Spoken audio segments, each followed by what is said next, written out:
Acting করতে ভালোবাসি, থামতে চাচ্ছিলাম না এজন্য। আর এখন আমি দেখছি যে আমার চলচ্চিত্রের জোয়ারটা আবার চলে এসেছে। এইসবের কারণেই না আমি লাস্ট প্রায় 7-8 মাস হয়ে যাচ্ছে আমি কিন্তু একদম সোশ্যাল মিডিয়া থেকে নিজেকে আড়াল করে রেখেছি। ঢাকাই সিনেমার জনপ্রিয় নায়ক শাকিব খানের নায়িকা হওয়ার স্বপ্ন নিয়ে একসময় চলচ্চিত্রে পা রেখেছিলেন অভিনেত্রী মানসী প্রাকৃতি। শুরুটা ছিল বেশ আশাব্যাপক, কিন্তু সেই স্বপ্ন নাকি বেশি দূর এগোয়নি।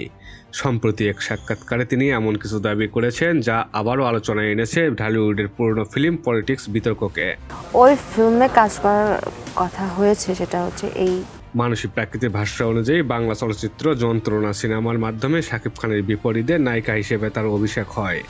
প্রথম কাজেই ভালো সাড়া পান তিনি, ফলে সামনে আরও কয়েকটি ছবিতে কাজ করার সম্ভাবনা তৈরি হয়েছিল। কিন্তু হঠাৎ করেই সেই পথ থেমে যায়।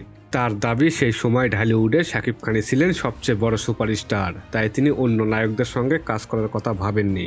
কিন্তু ঠিক তখনই শুরু হয় নানা বাধা। মানসীর অভিযোগ, ইন্ডাস্ট্রির এক প্রভাবশালী নায়িকার কারণে তিনি বারবার কাজের সুযোগ হারিয়েছেন। ইঙ্গিতপূর্ণভাবে তিনি বলেন, তখন শাকিব খান একটি নির্দিষ্ট নায়িকার সঙ্গে নিয়মিত জুটি হয়ে সিনেমা করতেন। নতুন কোনো নায়িকার সঙ্গে কাজ করতে গেলেই তৈরি হতো নানা সমস্যা। আর সেই নায়িকা হিসেবে তিনি ইঙ্গিত করেছেন অপু বিশ্বাসের দিকে। মানসী প্রাকৃতি আরও বলেন, তিনি একা নন। সেই সময়ে অনেক নতুন নায়িকাই নাকি ফিল্ম পলিটিক্সের শিকার হয়েছেন। তবে অনেকেই এখনও বিষয়টি নিয়ে প্রকাশ্যে কথা বলতে চান না। বর্তমানে বড় পর্দায় খুব বেশি দেখা না গেলেও নাটকে নিয়মিত অভিনয় করেছেন মানসী প্রাকৃতি। তার মতে এখন তিনি আগের মতোই ফিট এবং স্লিম, যা বড় পর্দার জন্য যথেষ্ট উপযোগী।